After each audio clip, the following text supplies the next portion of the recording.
മിന്നിമായും മിന്നലുളി പോലെ വിണ്ണിലിന്നു മിന്നി നിൽപ്പവളേ,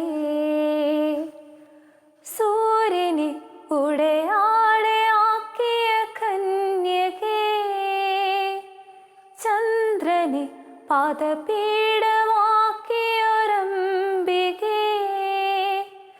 മരിയേ അമലേ അമലോത്ഭവേ കന്യേ, സർവം ഹൃദയേ സംഗ്രഹിച്ചവളേ,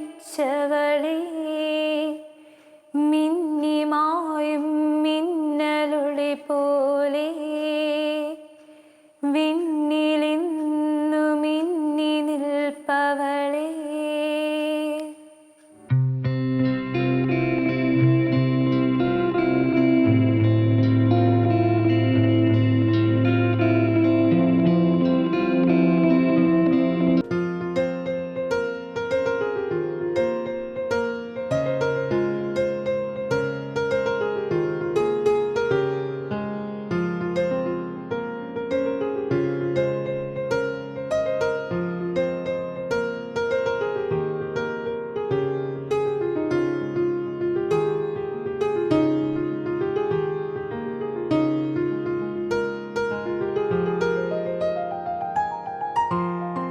എൻ്റെ പേര് മെർലിൻ സാബു, വീട്ടുപേര് കിഴക്കേ പുളിക്കാനിക്കൽ.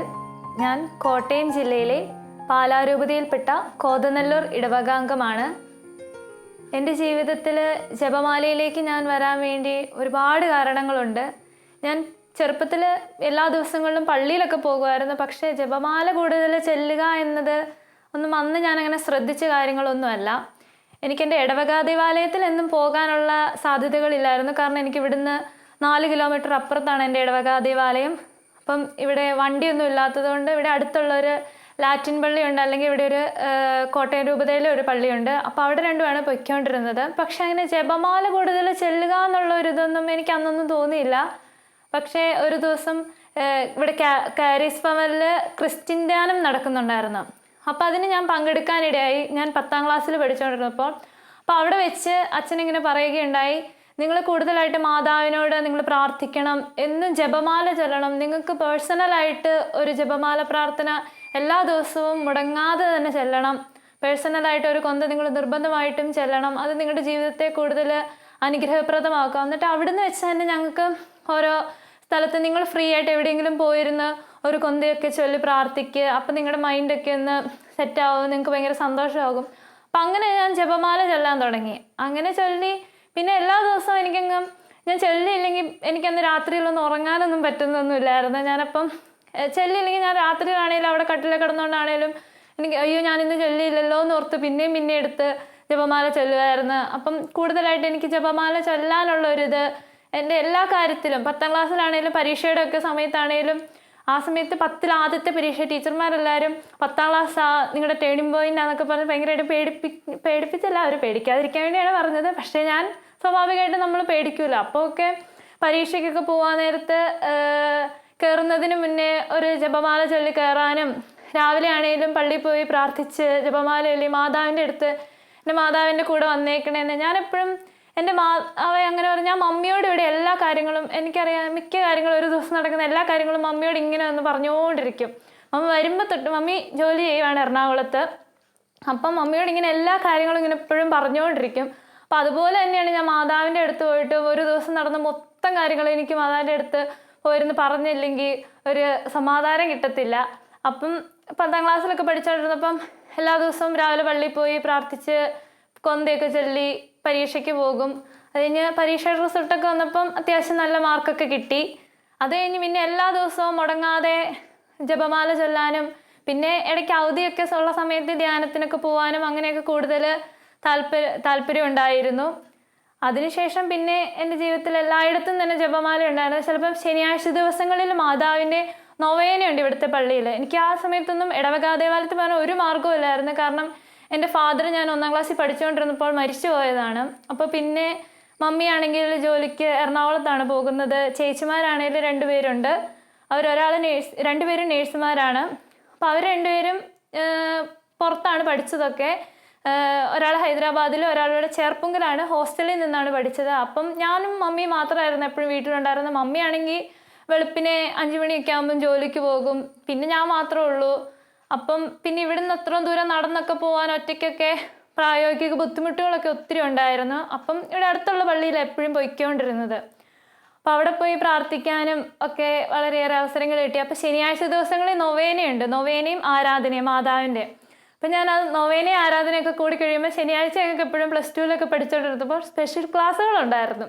അപ്പോൾ എപ്പോഴും സ്പെഷ്യൽ ക്ലാസ്സിന് ഞാൻ ലേറ്റായിട്ടാണ് ശനിയാഴ്ച ദിവസങ്ങളിൽ ചെല്ലുന്നത്. അപ്പോൾ സാറൊക്കെ എന്നോട് ചോദിച്ചു, നീ ഇങ്ങനെ പള്ളിയായിട്ട് തന്നെ നടന്നാൽ മതി, ക്ലാസ്സിനൊക്കെ നേരത്തെ വരണം. അപ്പം ഞാൻ പറയും, എനിക്ക് ശനിയാഴ്ച നൊവേന ആരാധനയൊക്കെ ഉണ്ട്, അത് കൂടിയിട്ട് എനിക്ക് വരാൻ പറ്റത്തുള്ളൂ. അപ്പോൾ സാർ എപ്പോഴും എന്നെ കളിയാക്കും. ക്ലാസ്സിലൊക്കെ ഇരിക്കുമ്പോഴാണേലും സാറുമാരൊക്കെ ചോദിക്കും, അവൾ പിന്നെ ഫുൾ ടൈം പള്ളിയിലാണ്, അവൾ പിന്നെ അങ്ങനെയാന്നൊക്കെ പറഞ്ഞു. പക്ഷെ അപ്പോഴൊക്കെ എനിക്ക് ആദ്യമേയൊക്കെ ചെറിയൊരു ഇതുണ്ടായി. പിന്നെ ഞാനോർത്ത്, ഞാൻ പള്ളിയിൽ പോകുന്നതിനല്ല അവരെന്നോട് ഓരോന്ന് പറഞ്ഞത്, അല്ലാണ്ട് വേറെ എന്തിനും അല്ലല്ലോ. പിന്നെ എന്തൊരു ബുദ്ധിമുട്ടുകളൊക്കെ ഉണ്ടായാലും, എനിക്കെന്തെങ്കിലും ചെറിയ ചെറിയ സങ്കടങ്ങളൊക്കെ ഉണ്ടായാൽ തന്നെ എനിക്കെപ്പോഴും മാതാവിൻ്റെ അടുത്ത് പോയിരുന്ന് അവിടെ. അപ്പോൾ സ്കൂളിൽ ഞാൻ കോതനല്ലൂരാണ് പഠിച്ചുകൊണ്ടിരുന്നത്. അപ്പോഴത്തേക്കും ആ സമയത്ത് ബസ്സിനൊക്കെ പോകുമായിരുന്നു. ബസ്സിനൊക്കെ പോയിട്ട് അവിടെ ക്ലാസ്സൊക്കെ കഴിഞ്ഞ് ഞാൻ കുറച്ച് നേരം പള്ളിയിലൊക്കെ പോയി അവിടെ ഇങ്ങനെ ഇരിക്കും. പള്ളിയിലിരുന്നിട്ട് ഞാൻ അവിടെ ഇരുന്നുകൊണ്ട് മാതാവിനോട് അന്ന് നടന്ന കാര്യങ്ങളും എല്ലാം ഇങ്ങനെ പറഞ്ഞുകൊണ്ട് കുറച്ച് നേരം അവിടെ ഇരിക്കും. അപ്പം ഞാൻ അവിടെയാണേലും മാതാവിനോട് അങ്ങനെയല്ലേ, ഞാൻ അങ്ങനെയല്ല എന്നോട് പറഞ്ഞു, അങ്ങനെ ഭയങ്കര ഫ്രണ്ട്ലി ആയിട്ടാണ് സംസാരിക്കുന്നത്. അതുപോലെ ഉണ്ണീശോയോടൊക്കെ ആണെങ്കിലും, എൻ്റെ ഉണ്ണീശോ നീ എൻ്റെ കൂട്ടത്തിൽ എപ്പോഴും ഉള്ളതല്ലേ, പിന്നെ എന്നാ കുഴപ്പം, അങ്ങനെ പറഞ്ഞ് ഭയങ്കര ഫ്രണ്ട്ലി ആയിട്ടാണ് സംസാരിക്കുന്നത്. മാതാവിനോട്, മാതാവ് നിൻ്റെ മോനോടൊന്ന് പറഞ്ഞ് ഞങ്ങൾ ഭയങ്കര കൂട്ടുകാരല്ലേ, അങ്ങനെയൊക്കെ പറഞ്ഞ് ഭയങ്കര ഫ്രണ്ട്ഷിപ്പ് പോലെയാണ് ഞാൻ എപ്പോഴും സംസാരിക്കാറുള്ളത്. പിന്നെ മമ്മി എപ്പോഴും പറയും, അപേക്ഷിച്ചാൽ ഉപേക്ഷിക്കാത്ത ഒരു അമ്മ നിനക്കുണ്ടെന്ന് എപ്പോഴും മമ്മി പറയാറുള്ളൊരു വാചകമാണ്. കാരണം ഇവിടെ പപ്പ മരിച്ചു കഴിഞ്ഞാൽ ഒരുപാട് ബുദ്ധിമുട്ടുകളുണ്ടായിരുന്നു. ഒരു പൈസ പോലും എടുക്കാനില്ലാത്ത സാഹചര്യത്തിൽ നിന്നാണ് ഞാൻ വളർന്നു വന്നത്. എൻ്റെ മൂത്ത ചേച്ചിയാണെങ്കിൽ ചേച്ചിക്ക് സ്വന്തമായിട്ട് അങ്ങനെ ഒരു ഡ്രസ്സൊക്കെ ആണെങ്കിലും പോലും ഇല്ലായിരുന്നു. പപ്പായുടെ ചേട്ടൻ്റെ മക്കളൊക്കെയാണ് ഞങ്ങൾക്ക് ഓരോന്നൊക്കെ മേടിച്ചു തന്നതും എല്ലാം പപ്പായുടെ ചേട്ടൻ്റെ മക്കളാണ്. അപ്പം ചേച്ചിക്കാണെങ്കിലും ഒരു പുതിയ ഡ്രസ്സ് മേടിച്ചിടാനോ അങ്ങനെയുള്ള ഒരു സാഹചര്യം ഞങ്ങൾക്ക് ആ സമയത്തൊന്നും ഇല്ലായിരുന്നു. ഒരു പപ്പ മരിച്ചതിന് ശേഷം ഇവിടുത്തെ ഞങ്ങളുടെ പഴയ വീടായിരുന്നത്, വീടിൻ്റെ ആധാരം വരെ പണയത്തിലായിരുന്നു, എല്ലാം പണയത്തിലായിരുന്നു. ആ ഒരു സാഹചര്യത്തിൽ നിന്ന് നമ്മൾ ഇത്ര എത്തിച്ചത് പരിശുദ്ധ മാതാവാണ്. പാറാപ്പള്ളി എന്നാണ് ഞങ്ങൾ ഇവിടെ പൊയ്ക്കൊണ്ടിരുന്ന ലാറ്റിൻ പള്ളി പറയുന്നത്. പാറാപ്പള്ളി മാതാവിൻ്റെ അടുത്ത് പോയി, കാരണം ഞങ്ങൾക്ക് അന്ന് അങ്ങോട്ട് പോകാനുള്ള എളുപ്പം ഉണ്ടായിരുന്നുള്ളൂ. ഇപ്പോൾ ഇരുന്ന് പ്രാർത്ഥിച്ചാൽ നിനക്കൊന്നും പറ്റത്തില്ല, പരീക്ഷയ്ക്കൊക്കെ പോകുന്നിടത്ത് നീ അവിടെ പോയിരുന്ന് പ്രാർത്ഥിച്ചാൽ മതി, നിനക്കൊന്നും പറ്റത്തില്ല. അല്ല 10ാം ക്ലാസ്സിൻ്റെ പരീക്ഷയുടെ സമയത്ത് എൻ്റെ കയ്യിലാണ് എക്സാമിൻ്റെ സമയത്ത് കൈടിവിടിയായിട്ടൊരു അരിമ്പാറ പോലെ വന്നത്. പരീക്ഷ എഴുതുന്നത്, അപ്പോൾ എനിക്ക് ഭയങ്കര വേദനയൊക്കെ ആയിരുന്നു. അപ്പം ഞാൻ മമ്മിയോട് പറഞ്ഞു, മമ്മി എനിക്ക് ഭയങ്കര വേദന, എങ്ങനെ ഞാൻ പരീക്ഷ എഴുതും, കൈയൊക്കെ നീര് വെച്ചൊക്കെ വരുന്നുണ്ടെന്ന് പറഞ്ഞു. മമ്മി പറഞ്ഞു, നീ ഒന്നും പേടിക്കണ്ട, നിൻ്റെ കൂടെ മാതാവ് ഉണ്ടായിരിക്കും, പ്രാർത്ഥിച്ചിട്ടിടാം. അന്ന് രാവിലെ മമ്മി ജോലിക്ക് പോകണതിനും എല്ലാ ദിവസവും ഞാൻ ഇറക്കുന്നുണ്ട്. പരീക്ഷയ്ക്ക് പോകാൻ നേരത്ത് മമ്മി ഇറങ്ങാൻ നേരത്ത് മമ്മി വെളുപ്പിനെ പോകും സമയത്ത് മമ്മി എന്നോട് വന്നിട്ട് ഇവിടെ നിർത്തി മാതാവിന് മുന്നിൽ നിർത്തി പ്രാർത്ഥിച്ച്, നീ പ്രാർത്ഥിക്കണം, ജപമാല ചൊല്ലണം എന്നൊക്കെ പറഞ്ഞിട്ടാണ് മമ്മി എന്നെ എന്നും പരീക്ഷയ്ക്ക് വിട്ടുകൊണ്ടിരുന്നത്. അതെ, എവിടെ പോയാലും, ഞാൻ ഏതൊരു മത്സരത്തിന് പോയാലും എന്തിനു പോയാലും മമ്മി ആ ഒരു മാതാവിൻ്റെ ഒരു പ്രാർത്ഥനയുടെ ഒരു അരൂപി എനിക്ക് എപ്പോഴും തരാറുണ്ട്.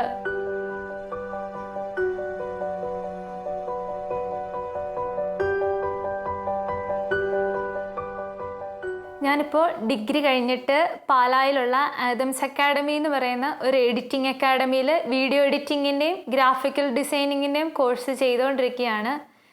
എൻ്റെ ജീവിതത്തിലെ എല്ലാ മേഖലകളിലും ഞാൻ എപ്പോഴും കൂടെ കൊണ്ട് പോകുന്ന ഒന്നാണ് ജപമാല പ്രാർത്ഥന.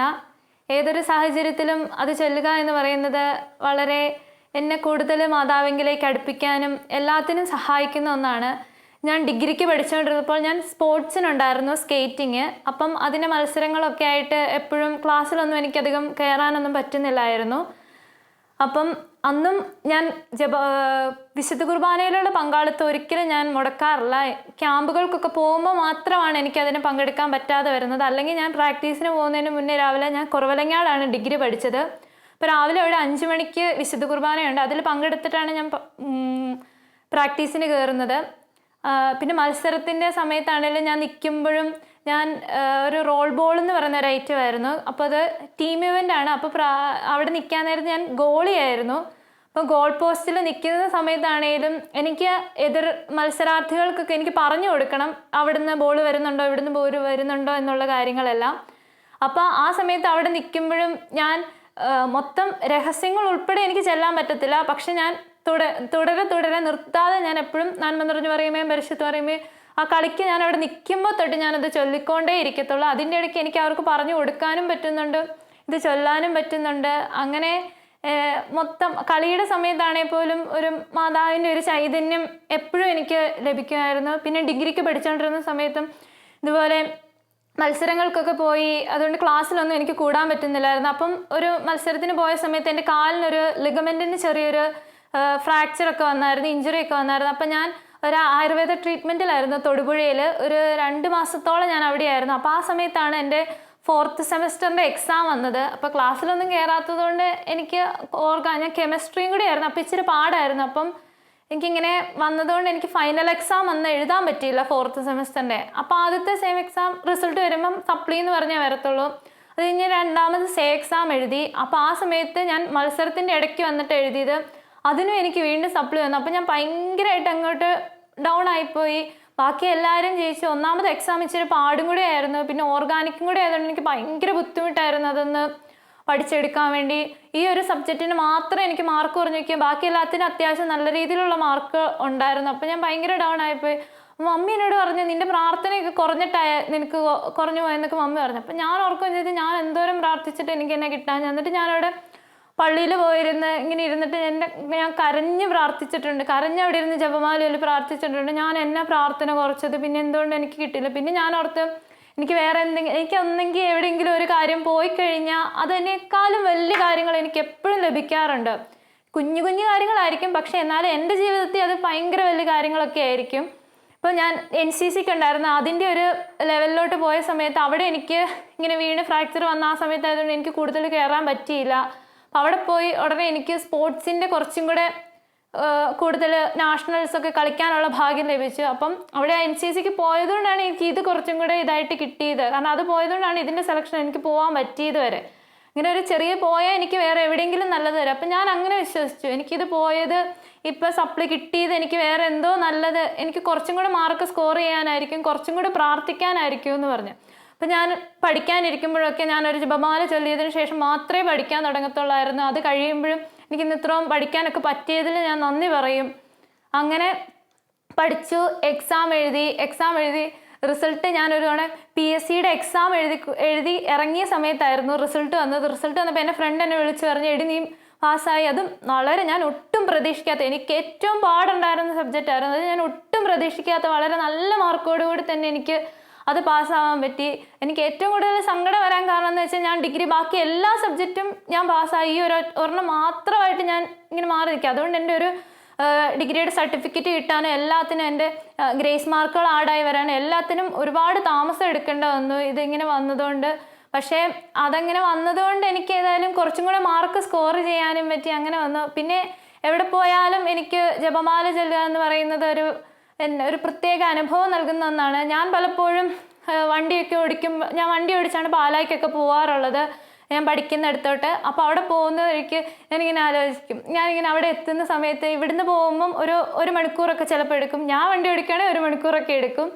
അപ്പോൾ പോണ സമയത്ത് ഞാനിങ്ങനെ പറയും, ഞാൻ ഇവിടുന്ന് പാലാ വരെ എത്താൻ 3 കൊന്ത എനിക്ക് ചെല്ലാൻ പറ്റി, 3 ജപമാല എനിക്ക് ചെല്ലാൻ പറ്റി എന്നൊക്കെ ഞാനിങ്ങനെ പറയും. അപ്പോൾ അത് എന്ന് വെച്ചാൽ എപ്പോഴും കൊന്ത എടുത്ത് ചെല്ലുക എന്ന് പറയുന്ന കാര്യം എനിക്ക് അത്ര പ്രായോഗികമല്ല. ജപമാല കൈകളിൽ ഏന്തി ചെല്ലുക എന്ന് പറയുന്നത്, കാരണം വണ്ടി ഓടിക്കുന്ന സമയത്തായിരിക്കും ഞാൻ മിക്കവാറും ചെല്ലുന്നത്. പിന്നെ ബസ്സിലൊക്കെ ഇരിക്കുകയാണെങ്കിൽ ഞാനിങ്ങനെ എപ്പോഴും കൊന്ത കയ്യിലെടുത്ത് ജപമാല കയ്യിലെടുത്ത് ഞാൻ അങ്ങനെ പ്രാർത്ഥിക്കാറില്ല. പക്ഷെ എൻ്റെ മനസ്സിൽ ഒന്നെങ്കിൽ ഞാൻ കയ്യിലെണ്ണും, അല്ലെങ്കിൽ എൻ്റെ മനസ്സിൽ ഞാനിങ്ങനെ എണ്ണും. ഏതായാലും അത് ചൊല്ലിയിട്ടേ ഞാൻ പോകാറുള്ളൂ, എപ്പോഴെങ്കിലും ഒക്കെ ചെല്ലും. പിന്നെ എഡിറ്റിങ് പഠിക്കുന്ന കൂടത്തി SSC കോച്ചിങ്ങും കൂടെ ചെയ്യുന്നുണ്ടായിരുന്നു. അതിൻ്റെ എക്സാമുകൾക്കും ഞാൻ പ്രിപ്പയർ ചെയ്യുന്നുണ്ട്. അപ്പോൾ അതിൻ്റെ എക്സാം ഹോളിൽ ഇരിക്കുമ്പോൾ നമുക്ക് കയറി 1 മണിക്കൂറോളം നമുക്ക് ഫ്രീ കിട്ടും. അപ്പോൾ ആ സമയത്തൊക്കെ ആണെങ്കിലും അവിടെ വെറുതെ ഇരിക്കാതെ എനിക്ക് ആ സമയത്തൊക്കെ എനിക്ക് എന്തോ ജപമാല ചൊല്ലുന്നുള്ള ഉള്ളിന്നൊരിത്. അപ്പോൾ ആ സമയത്താണെങ്കിലും അത്രയും നേരം കിട്ടുമ്പോൾ ഒരു 2-3 പ്രാവശ്യമൊക്കെ ജപമാല ചൊല്ലാനുള്ള സമയമൊക്കെ കിട്ടും. ഏതൊരു ഘട്ടത്തിലാണെങ്കിലും മാതാവിനെയും ജപമാലയും നെഞ്ചോട് ചേർത്ത് പിടിക്കാൻ എനിക്ക് എപ്പോഴും ഒരു പ്രത്യേക ഒരു അനുഭവമാണ്, ഒരു പ്രത്യേക വെളിച്ചമാണ്. ഏതൊരു സാഹചര്യത്തിലും എനിക്കിപ്പം ഞാൻ ചെറുതായിട്ട് പാട്ടൊക്കെ പാടും. അപ്പോൾ പള്ളിയിലൊക്കെ പാട്ട് പാടുന്ന സമയത്ത് എനിക്കാണെങ്കിൽ ഭയങ്കര ഇച്ചിരി പേടിയുള്ള കൂട്ടത്തിലാണ് പാട്ടൊക്കെ പാടാൻ നേരത്തെ. കാരണം ഞാൻ തെറ്റുമോ ഞാൻ എന്തെങ്കിലും ചെയ്ത് അവരെന്നാ വിചാരിക്കും, അവർക്ക് സങ്കടമാവുമോ എന്നൊക്കെ വിചാരിച്ച് ഇച്ചിരി ഫീൽ ആവുന്നൊരു കൂട്ടത്തിൽപ്പെട്ട ഒരാളാണ്. അപ്പം എനിക്ക് ഞാൻ പാടുന്ന ആർക്കെങ്കിലും ഇഷ്ടപ്പെടുമോ, കൊള്ളത്തില്ലേ, അങ്ങനെയൊക്കെ എനിക്കൊരു. അപ്പം ചില സമയത്ത് എനിക്ക് പാടാൻ നേരത്ത് ഭയങ്കര പേടിയാണ്. അപ്പം ഞാൻ എൻ്റെ ഈ കൊന്ത ഇങ്ങനെ എടുത്തിട്ട് ആ കുരിശയിൽ ഇങ്ങനെ ചേർത്ത് ഞാൻ അവിടെ നിൽക്കാൻ നേരത്ത് നേരെ മാതാവിൻ്റെ രൂപവും കൂടെ കാണാൻ പറ്റും.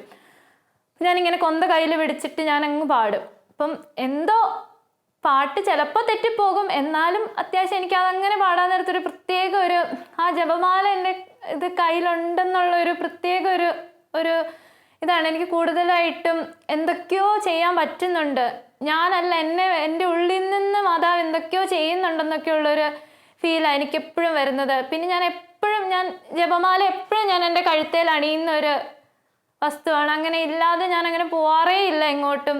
കാരണം ചിലവരോർക്കും കാണിക്കാൻ വേണ്ടി ഇടുന്നതെന്നൊക്കെ പറയുന്നവരൊക്കെ ഉണ്ട്. പക്ഷെ എന്നാലും എനിക്കെൻ്റെ കഴുത്തേൽ മാർപ്പാപ്പ് പറയുന്നുണ്ടല്ലോ, ജപമാല നിങ്ങളുടെ വഴികളിൽ എപ്പോഴും നിങ്ങൾക്ക് സംരക്ഷണമായി നൽകും എന്നൊക്കെ പറയുന്നുണ്ടല്ലോ. അതുപോലെ എൻ്റെ വഴികളിൽ എപ്പോഴും ജപമാല, അതിപ്പോൾ അണിഞ്ഞില്ലെങ്കിലും കുഴപ്പമില്ല, പക്ഷെ എനിക്കത് എൻ്റെ ഒരു കഴുത്തിൽ കിടക്കുന്നത് എനിക്ക് കൂടുതൽ എന്നെ സംരക്ഷിക്കുന്നത്. കാരണം ഞാൻ ഇവിടെ മമ്മി പോയി കഴിഞ്ഞാൽ ഞാൻ പിന്നെ ഒറ്റയ്ക്കാണ് ഉള്ളത്. അപ്പം എന്നെ എല്ലാ സാഹചര്യത്തിലും എന്നെ സംരക്ഷിക്കുന്നതും എൻ്റെ പഠനകാര്യത്തിലാണേലും എൻ്റെ എല്ലാ ജീവിത സാഹചര്യത്തിലാണേലും എന്നെ ഏറ്റവും കൂടുതൽ സംരക്ഷിക്കുന്നത് എൻ്റെ ജപമാല പ്രാർത്ഥനയാണെന്ന് എനിക്ക് എപ്പോഴും ഉറച്ച് വിശ്വസിക്കാൻ പറ്റുന്ന ഒരു കാര്യമാണ്.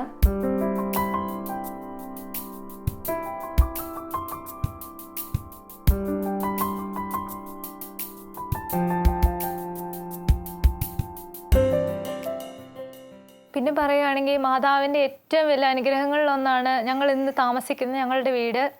കാരണം എന്താണെന്ന് വെച്ചാൽ ഈ വീട് പണിയുന്ന സമയത്തൊക്കെ ഒരുപാട് ക്ലേശങ്ങൾ ഞങ്ങൾ അനുഭവിച്ചിട്ടുണ്ട്. പഴയ വീട് ഒരു 80 വർഷത്തോളം പഴക്കം ഉണ്ടായിരുന്ന വീടായിരുന്നു. അപ്പോൾ അതിന് മച്ചൊക്കെ ഉള്ള വീടായിരുന്നതുകൊണ്ട് ഓടിനൊക്കെ ചോർച്ചയൊക്കെ വന്ന് ഫുള്ള് മഴ പെയ്യുമ്പോൾ ഒക്കെ അകത്തോട്ട് വെള്ളം വരുക, പിന്നെ മച്ചൊക്കെ ഇങ്ങനെ ഇടിഞ്ഞ് താന്നു പോകുന്ന അവസ്ഥയൊക്കെ ഉണ്ടായിരുന്നു. അപ്പം എങ്ങനെയെങ്കിലും ഒരു വീട് പണിയാതെ പറ്റത്തില്ലാത്തൊരു അവസ്ഥയായിരുന്നു. കാരണം അത്രയും വെള്ളമൊക്കെ വീണ് മച്ചയ്ക്ക് ഇടിഞ്ഞു പോകുന്നു, എപ്പം വേണേലും പൊളിഞ്ഞു വീഴാവുന്നൊക്കെ രീതിയിലൊക്കെ ആയിരുന്നു. അതിന് മച്ചയ്ക്ക് ഇങ്ങനെ ദ്രവിച്ച് ചെതലൊക്കെ എടുത്ത അവസ്ഥയിലായിരുന്നു. അപ്പം വീട് പണിയാൻ പ്ലാനൊക്കെ ഇട്ടു. പക്ഷേ വലിയ പ്ലാനിങ് ഒക്കെ നടത്തി.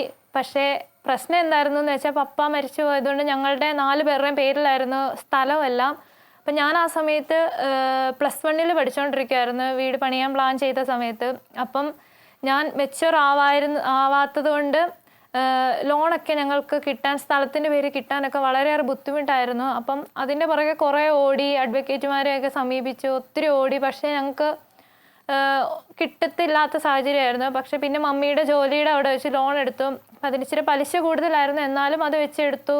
പിന്നെ വീട് പണി നടത്തി. അപ്പോൾ ഓരോ കാര്യങ്ങളിലാണേലും മാതാവിൻ്റെ പ്രത്യേകമായ ഇടപെടലൊക്കെ ഉണ്ടായിരുന്നു. വീട് പണി ഫുള്ളായിട്ട് എല്ലാ കാര്യത്തിലും ഓരോന്നൊക്കെ എടുക്കുന്ന സമയത്താണേലും ഒത്തിരി പേര് സഹായിക്കുകയും, പിന്നെ ചില സാധനങ്ങളൊക്കെ മേടിക്കാൻ വരുമ്പോഴൊക്കെ ആണെങ്കിലും പൈസ ഇല്ലാത്ത അവസ്ഥയൊക്കെ ഉണ്ടായിരുന്നു. അപ്പോൾ ആ സമയത്തൊക്കെ ആണെങ്കിലും ഒത്തിരി കൂട്ടുകാരും ബന്ധുക്കളും അങ്ങനെ ഒത്തിരി പേരുടെ സഹായത്താലാണ് ഈ മനോഹരമായ വീട് ഞങ്ങൾക്ക് പണിതെടുക്കാൻ സാധിച്ചത്. പപ്പായുടെ ചേട്ടൻ്റെ മക്കളും പപ്പായുടെ ചേട്ടൻ്റെ വീട്ടുകാരും ഒക്കെയാണ് ഒരുപാട് ഞങ്ങളെ സഹായിച്ചു. ഒന്നുമില്ലാത്ത സാഹചര്യത്തിലൊക്കെ അവരാണ് നമുക്ക് വീട്ടിൻ്റെ അകത്ത് അത് മേടിച്ചിടണ്ടേ, അത് ഫ്രിഡ്ജ് വേണ്ടേ, വാഷിംഗ് മെഷീൻ വേണ്ടേ, എല്ലാം പറഞ്ഞ് അവരാണ് ഓരോന്ന് ഞങ്ങൾക്ക് മേടിച്ചൊക്കെ തന്നത്. അങ്ങനെ ഒത്തിരി പേരുടെ കാര്യങ്ങൾ. പിന്നെ വീട് പണിയുടെ സമയത്തൊക്കെ ആണെങ്കിലും കൂടുതലായിട്ട് ജപമാല ചൊല്ലി പ്രാർത്ഥിക്കാനും, കൂടുതൽ മാതാവിനോട് കൂടുതൽ അടുക്കാനും, ഇങ്ങനെ ശരിയാക്കി തരണേ മാതാവേ, അത് പറ്റുമെന്നൊന്നും അറിയത്തില്ല, എന്നാലും ഞങ്ങൾ പ്രാർത്ഥിക്കുക എന്നൊക്കെ പറഞ്ഞ് പ്രാർത്ഥിക്കാനൊക്കെ ആയിട്ട് ഒരു പ്രത്യേക ഒരു മാതാവിനോട് കൂടുതലായിട്ടും ഈ വീട് പണിയെ മൊത്തം സമർപ്പിക്കാനൊക്കെ ഞങ്ങൾക്ക് സാധിച്ചു. അതുകൊണ്ട് മാതാവിൻ്റെ പ്രത്യേക അനുഗ്രഹങ്ങൾ കൊണ്ട് ഇത്ര മനോഹരമായൊരു വീട് പണിയാൻ ഞങ്ങളെയും കൊണ്ട്, മമ്മീനെയും കൊണ്ട് മാതാവ് പ്രത്യേകമായിട്ട് ഞങ്ങൾക്ക് അറിഞ്ഞ് അനുഗ്രഹിച്ചു തന്നതാണ് ഞങ്ങളുടെ ഈ കുഞ്ഞു ഭവനം.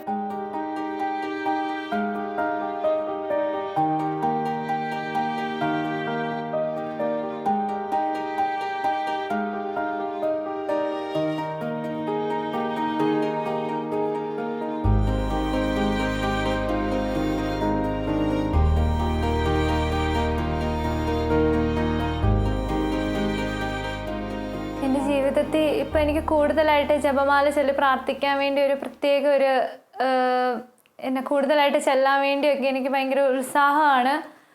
കൂടുതലായിട്ട് മറ്റുള്ളവർക്ക് വേണ്ടി പ്രാർത്ഥിക്കാനൊക്കെ ആയിട്ട്. ഇപ്പം എൻ്റെ കൂട്ടുകാരൊക്കെ ആണെങ്കിലും ചിലപ്പം പിള്ളേരൊക്കെ വന്നിട്ട് പറയും, എടി എനിക്ക് അറിയത്തില്ല, എടി എനിക്ക് ഭയങ്കര വിഷമമാടി, എനിക്ക് ഇങ്ങനെയൊന്നും പഠിക്കാനൊന്നും പറ്റുന്നില്ല. പിന്നെ അല്ലെങ്കിൽ ഞാൻ സൺഡേ സ്കൂളിൽ പഠിപ്പിക്കുന്നുണ്ട്. അപ്പം പിള്ളേരൊക്കെ ആണെങ്കിലും ചേച്ചി ഞങ്ങൾക്ക് പരീക്ഷ, എനിക്കൊന്നും അറിയത്തില്ല, എങ്ങനെയാണ് ചെയ്യേണ്ടതെന്നൊന്നും എനിക്ക് അറിയത്തില്ല എന്നൊക്കെ പറഞ്ഞ് പിള്ളേരൊക്കെ വന്ന് പറയും. അപ്പം ഞാൻ അവരോടൊക്കെ പറയും, നിങ്ങൾ പ്രാർത്ഥിക്ക്, പറ്റുവാണെങ്കിൽ പള്ളിയിലൊക്കെ പോകുക, ജപമാല ചൊല്ല്, പ്രത്യേകം മാതാവ് കാത്തോളും, ഒന്നും പേടിക്കണ്ട, പോയി പരീക്ഷ എഴുതിക്കോളാനൊക്കെ പറയും. എനിക്ക് എൻ്റെ ജീവിതത്തിൽ ചെറിയ ചെറിയ അനുഭവങ്ങളൊക്കെ മാതാവ് ഉണ്ടാക്കിയിട്ടുണ്ട്. അപ്പോൾ അത് മറ്റുള്ളവർക്ക് പറഞ്ഞു കൊടുക്കുക എന്ന് പറയുന്നത് തന്നെ ഒരു വലിയ കാര്യമല്ലേ. ജപമാല വഴി കിട്ടിയ പ്രത്യേക അനുഭവങ്ങളൊക്കെ മറ്റു കൂട്ടുകാർക്കൊക്കെ പറഞ്ഞു കൊടുക്കുക എന്നൊക്കെ പറയുന്നത്. പിന്നെ ഞാനിങ്ങനെ എൻ്റെ കൂട്ടുകാരോടൊക്കെ ഇങ്ങനെ പറയും, ഞാനിങ്ങനെ ഇവിടുന്ന് വരുന്നിടം വരെ ജപമാല ചൊല്ലി. അപ്പോൾ അങ്ങനെ ചൊല്ലുമ്പോൾ ഒരു പ്രത്യേക അനുഭവം. എന്നിട്ട് അവരെന്നോട് പറയും, എടി നീ പറഞ്ഞത് സത്യമാണ്. ഇങ്ങനെ കൂടുതലായിട്ട് പ്രാർത്ഥിക്കാൻ നേരത്ത്, വണ്ടിയിൽ ഇങ്ങനെ ഇരിക്കാൻ നേരത്ത് ഒറ്റയ്ക്കൊക്കെ ആണെങ്കിലും ഉറക്കമൊക്കെ പ്രാർത്ഥിച്ചങ്ങ് പോകുമ്പോൾ ഒരു പോയത് അറിഞ്ഞില്ല, സമയം പോണതും അറിയത്തില്ല, വന്നത് അറിഞ്ഞില്ല. ഞാൻ അതിൻ്റെ ഇടയ്ക്കുണ്ടായ പ്രശ്നങ്ങളോ വണ്ടി ഇടിക്കാൻ പോലെയൊക്കെ വരുമ്പോഴൊക്കെ ആണെങ്കിലും അതൊക്കെ എന്തോ പ്രത്യേകമായിട്ട് മാറിപ്പോകുന്നു. ഞാൻ തന്നെയാണെങ്കിലും വണ്ടി ഓടിച്ച് രാത്രിയിലും വെളുപ്പിനെയൊക്കെ പോകുന്ന ആളാണ്. അപ്പം ഞാൻ തന്നെ പോകുമ്പോഴാണെങ്കിലും മെയിൻ റോഡിലൊക്കെ കയറുമ്പോൾ ബസ്സൊക്കെ ഇപ്പോൾ പാഞ്ഞാണ് വരുന്നത്. അപ്പം അതൊക്കെ വരുമ്പോഴും ഞാൻ ഒച്ചത്തിൽ ഞാൻ പ്രാർത്ഥിച്ചുകൊണ്ട് എപ്പോഴും പോകുന്നത്. ജപമാല ചൊല്ലിക്കൊണ്ടേ ഞാൻ വണ്ടി ഓടിക്കാറുള്ളൂ. ഒച്ചത്തിൽ ഞാൻ പാട്ട് പാടിക്കൊണ്ടും ഒച്ചത്തിൽ ഞാൻ പ്രാർത്ഥിച്ചുകൊണ്ട് പോകും. അപ്പം അപ്പോഴൊക്കെ ആണെങ്കിലും എനിക്കിട്ട് നേരെ വരുന്ന ഇതൊക്കെ എന്തോ ഒന്ന് തടുത്ത് മാറ്റി നിർത്തുന്ന പോലെ. ഒരു തവണ ബസ് വന്നിട്ട് എൻ്റെ ഗ്ലാസ്സിൽ വന്ന് തട്ടി, വണ്ടിയുടെ സ്കൂട്ടറിൻ്റെ അതിൽ തട്ടി, ഗ്ലാസ്സൊക്കെ പൊട്ടി. പക്ഷെ എനിക്കൊന്നും പറ്റിയില്ല, മറിയോ ഒന്നും ചെയ്തില്ല. വണ്ടി ഗ്ലാസ് ചെറുതായിട്ടൊന്ന് തട്ടി വണ്ടി അങ്ങ് പാസ് ചെയ്തുള്ളൂ. പക്ഷെ ഗ്ലാസ് നന്നായിട്ട് പൊട്ടുകയൊക്കെ ചെയ്ത്. പക്ഷെ എന്തോ എന്നെ അവിടെ, ഞാൻ ചൊല്ലുന്നത് എന്നെ സംരക്ഷിക്കുന്നു, എനിക്കൊരു പ്രത്യേക ഒരു വലയം പോലെ എന്നെ ഇത് കാക്കുന്നുണ്ടെന്നുള്ളൊരു വിശ്വാസമല്ല, എനിക്കത് ഉറപ്പാണ് എൻ്റെ ജീവിതത്തെ മുന്നോട്ട് നയിക്കുന്നത്. അതുപോലെ തന്നെ എൻ്റെ ഒരു സുഹൃത്തിൻ്റെ അമ്മച്ചിയാണെങ്കിൽ പെട്ടെന്ന് വയ്യാണ്ടായി, അങ്ങനെ രോഗിലേപനം വരെ കൊടുത്തതാണ്. അപ്പം എന്നെ വിളിച്ചിട്ട്, രാത്രിയിലായിരുന്നു, ഒരു 2 മണി 3 മണിയൊക്കെ വിളിച്ചിട്ട് പറഞ്ഞു, എനിക്ക് പേടിയാടി, എനിക്ക് പേടിയാ, അമ്മച്ചി ഭയങ്കരമായിട്ട് ഇങ്ങനെ വെപ്രാളപ്പെടുക, എന്നെ പറ്റിയെന്നൊന്നും അറിയത്തില്ല, ഞങ്ങൾ ആശുപത്രി കൊണ്ടുപോകുക, അപ്പം ഒന്ന് പ്രാർത്ഥിക്കണം എന്നൊക്കെ പറഞ്ഞു, മെർലിനെ നീ ഒന്ന് പ്രാർത്ഥിക്കണം എന്നൊക്കെ പറഞ്ഞ് ഭയങ്കരമായിട്ട് കരഞ്ഞ് എന്നോട് പറഞ്ഞു. പിന്നെ എനിക്ക് ഉറക്കവേ വരുന്നില്ല. ഞാൻ പിന്നെ ഉടനെ വന്ന് ഇവിടെ മാതാവിന് മുന്നിൽ വന്നിരുന്ന് ജപമാല ചൊല്ലി പ്രാർത്ഥിച്ചു. ജപമാല ചൊല്ലി, കരുണക്കൊന്ത ചൊല്ലി, പിന്നെയും ജപമാല ചൊല്ലി, കരുണക്കൊന്ത ചൊല്ലി, ഒത്തിരി പ്രാർത്ഥിച്ചു. അത് കഴിഞ്ഞ് എന്നെ വിളിച്ചു പറഞ്ഞു, ഒരു കുഴപ്പമില്ലെന്ന് ഡോക്ടർ പറഞ്ഞു എന്ന്. കാരണം രോഗിലേപനമൊക്കെ കൊടുത്തിട്ട് പോയെന്ന് വെച്ചാൽ അത്രയും സീരിയസ് ആയിട്ട് പോയതാണ്. പക്ഷെ ആ ഒരു പ്രാർത്ഥന എന്തോ അവിടെ ഒരു ശക്തിയായിട്ട് പ്രവർത്തിച്ചു. പെട്ടെന്ന് ഒരു കുഴപ്പമില്ലാണ്ട് തിരിച്ച് വരാൻ സാധിച്ചു. അങ്ങനെ എൻ്റെ ജീവിതത്തിലുടനീളം ഞാൻ മറ്റുള്ളവർക്ക് വേണ്ടി കൂടുതലായിട്ട് ഞാൻ പണ്ടൊക്കെ ഞാൻ ആദ്യം എനിക്ക് വേണ്ടി തന്നെയായിരുന്നു എപ്പോഴും പ്രാർത്ഥിച്ചത്. എനിക്ക് അങ്ങനെ വരണം, എനിക്കിങ്ങനെ വരണം. ഇപ്പം ഞാൻ പലപ്പോഴും എനിക്ക് വേണ്ടി പ്രാർത്ഥിക്കാൻ പറഞ്ഞു, മറ്റുള്ളവർക്ക് വേണ്ടി അവരുടെ പ്രാർത്ഥനകളൊന്ന് കേൾക്കണേന്ന് പറഞ്ഞ് പ്രാർത്ഥിക്കാൻ നേരത്തെ എനിക്ക് പക്ഷെ അതിലൂടെ ഞാൻ പ്രാർത്ഥിക്കാത്ത കാര്യങ്ങൾ വരെ കൂടുതലായിട്ട് ലഭിക്കുന്നുണ്ട്. ഇപ്പോൾ ചേച്ചി ആണെങ്കിലും, എൻ്റെ ചേച്ചി റീസെൻ്റ്ലി അയർലൻഡിന് പോയതേ ഉള്ളൂ. അപ്പോൾ അവിടെ ചെന്നിട്ട് ഒരു എക്സാം ഉണ്ട്. അപ്പം കുറച്ച് കടങ്ങളൊക്കെ എടുത്തിട്ടാണ് പോയത്. അപ്പം അവിടെ ചെന്നിട്ട് എക്സാം ഉണ്ടല്ലോ, അപ്പോൾ അതെങ്ങാനും ഫെയിലായാൽ തിരിച്ച് വരണം. അപ്പോൾ തിരിച്ചു വരാൻ നമ്മൾ ഇത്രയും കടങ്ങളൊക്കെ എടുത്ത് പോയിട്ട് തിരിച്ചു വരിക എന്ന് പറയുന്നത് തന്നെ ഒരു നമ്മളെ കൊണ്ട് ഒരിക്കലും താങ്ങാനാവാത്തൊരു കാര്യമാണ്. അപ്പം ഇവിടെ നിന്ന് മമ്മിയാണേലും ഭയങ്കരമായിട്ട്, മമ്മിക്കും ഭയങ്കര ടെൻഷനായിരുന്നു, എന്നെ ചേച്ചി പാസ്സാകുമോ എന്താകുമെന്ന് ഒരു പിടിത്തമില്ല. കാരണം ഇതിനു മുന്നേ പോയ കുറേ പേരൊക്കെ പാസ്സാവാതെ തിരിച്ചു വരേണ്ട അവസ്ഥയൊക്കെ വന്നെന്ന് ഇങ്ങനെ ചേച്ചിയൊക്കെ പറഞ്ഞു. അപ്പോൾ ചേച്ചിക്കും പേടിയായിരുന്നു. അപ്പം പിന്നെ എനിക്ക് അവിടെ പോയി ചേച്ചീനെ പഠിപ്പിക്കാനോ ഒന്നും എനിക്ക് പറ്റത്തില്ലല്ലോ. എനിക്കാകെ പറ്റുന്ന ഒരു കാര്യം ചേച്ചിക്ക് വേണ്ടി പ്രാർത്ഥിക്കുക, ജപമാലയിൽ സമർപ്പിക്കുക. അപ്പം ഈ ജപമാല മാസത്തിൻ്റെ സമയത്ത് തന്നെയായിരുന്നു ചേച്ചിയുടെ എക്സാം. അപ്പം എല്ലാ ദിവസവും ആ ഒരു ജപമാല ചെല്ലാൻ നേരത്തെ ഞാൻ എപ്പോഴും ചേച്ചിയുടെ എക്സാമിന് ഒന്ന് കൂടെ പൊക്കോണേ, ചേച്ചിയുടെ ആ പരീക്ഷയുടെ സമയത്ത് ഒന്ന് കൂടെ പൊക്കോണേ എന്നൊക്കെ പറഞ്ഞ് പ്രാർത്ഥിക്കുമായിരുന്നു. പിന്നെ ഞാൻ ചെറുതായിട്ട് പ്രസംഗമൊക്കെ പറയുന്ന ആളാണ്. അപ്പം ഇവിടെ ഇങ്ങനെ ഞങ്ങളുടെ പള്ളിയിലൊക്കെ മത്സരങ്ങളുണ്ട്, മേഖലാ രൂപതാതല മത്സരങ്ങൾ. അപ്പം മേഖലാതല മത്സരങ്ങളിൽ പങ്കെടുക്കാൻ നേരത്ത് ഞാനാണെങ്കിൽ പിള്ളേർക്ക് പറഞ്ഞു കൊടുത്തു. പക്ഷെ എനിക്ക് എൻ്റെതൊന്നും പ്രിപ്പയർ ചെയ്യാനൊന്നും പറ്റിയില്ല. എനിക്ക് ആ ലൂക്കായുടെ സുവിശേഷം 7-8 അധ്യായത്തിൽ നിന്നായിരുന്നു വിഷയം വരുന്നത്. പക്ഷെ എനിക്കത് പ്രത്യേകിച്ചൊന്നും അതിനൊരു തയ്യാറെടുപ്പ് ഒന്നും എനിക്ക് ചെയ്യാൻ പറ്റിയില്ലായിരുന്നു. അപ്പം ഞാനാണെങ്കിൽ എല്ലാവരും ഇവിടെ ഹോളിൽ ഇങ്ങനെ വന്നിരിക്കുമ്പോൾ എല്ലാവരുടെയും കയ്യിൽ പേപ്പറുണ്ട്, അവരൊക്കെ വായിച്ചു നോക്കുന്നുണ്ട്. എൻ്റെ കയ്യിലാണെങ്കിൽ ഒന്നുമില്ല. എനിക്കാണെങ്കിൽ ഫോണിലൊക്കെ നോക്കിയിട്ട് എനിക്കൊന്നും വായിച്ചു നോക്കാൻ പറ്റില്ല. ഞാൻ അവിടെ ഇരുന്നുകൊണ്ട് മുട്ടിപ്പായിട്ടങ്ങ് ജപമാല ചൊല്ലി പ്രാർത്ഥിച്ചു. എനിക്ക് വിഷയം കിട്ടിയത് എൻ്റെ സഹോദരനും സഹോദരനും അമ്മയും ദൈവവചനം ശ്രവിക്കുന്നവരാണെന്ന് പറഞ്ഞ വിഷയമാണ് കിട്ടിയത്.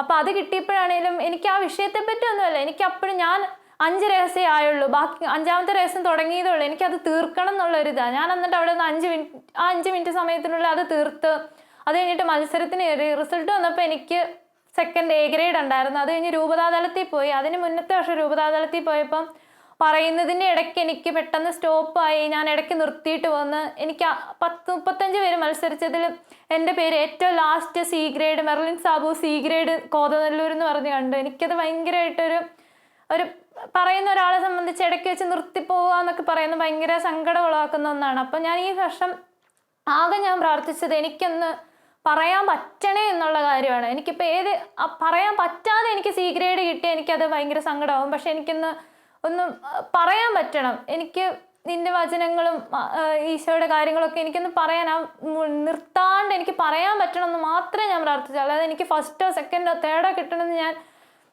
പ്രാർത്ഥിച്ചിട്ടേ ഇല്ല. അപ്പം ഞാൻ എൻ്റെ ഫ്രണ്ട്സിനോട്, എൻ്റെ മമ്മിയോട് പറഞ്ഞു, എൻ്റെ കൂട്ടുകാരോടൊക്കെ പറഞ്ഞു എനിക്ക് ഇങ്ങനെ പറയണമെന്ന് ഭയങ്കര ആഗ്രഹമുണ്ട്, എനിക്കത് പറ്റുന്നില്ല, ഇത്തവണെങ്കിലും എനിക്കൊന്ന് പറയണം എന്നുള്ളൊരു അതിയായ ഒരു ആഗ്രഹം. കാരണം കഴിഞ്ഞ തവണ പറയാനും പറ്റിയില്ല, ഇത്തവണ അതൊന്ന് പറയണം എന്നുള്ള ഒരു അതിയായ ആഗ്രഹമുണ്ട്. ഞാൻ അവിടെ ചെന്നു, വിഷയം കിട്ടി, പറഞ്ഞു, എന്തൊക്കെയോ പറഞ്ഞു.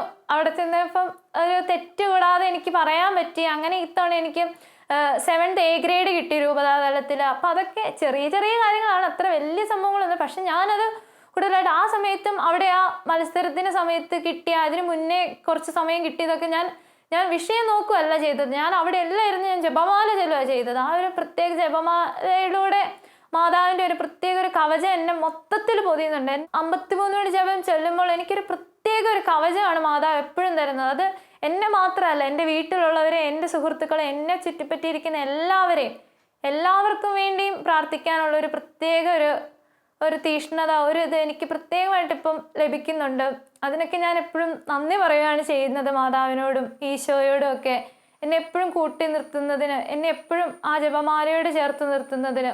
മാതാവിനെ ഓർക്കും എനിക്ക് എൻ്റെ മമ്മീനെ ഓർത്ത് എനിക്ക് റെസ്പെക്റ്റ് മാത്രമേ ഉള്ളൂ. കാരണം ഞാൻ 1ാം ക്ലാസ് തൊട്ട് ഒരു 7 വയസ്സുള്ള ഒരു കൊച്ചിനെ എനിക്ക് പപ്പാനെ വലിയ ഓർമ്മയൊന്നുമില്ല, പക്ഷെ ആ ഒരു ചെറിയ സാഹചര്യത്തിൽ തൊട്ടും എന്നെ കൂടുതലായിട്ട് മാതാവിങ്കിലേക്ക് അടുപ്പിച്ചതും, എന്നെ അമ്മ ഒരു ജീവിതത്തിൽ എന്തോരം പ്രാധാന്യം ഉണ്ടെന്നൊക്കെ എന്നെ കാണിച്ചു തന്നത് എൻ്റെ മമ്മിയാണ്. എന്നെ മാതാവിങ്കിലേക്ക് കൂടുതൽ അടുപ്പിച്ചതും, എനിക്ക് ഏറ്റവും ഈ ലോകത്ത് റെസ്പെക്റ്റ് ഉള്ള ഒരു സ്ത്രീയാണ് എൻ്റെ അമ്മ. ആ അമ്മയിലൂടെയാണ് ഞാൻ മാതാവിനെ അറിയുന്നത്. എന്നമ്മയെ ഓർക്കുമ്പോൾ മാതാവേ നിന്നെ ഞാൻ ഓർക്കുന്നു മിഴിനീരോടെ.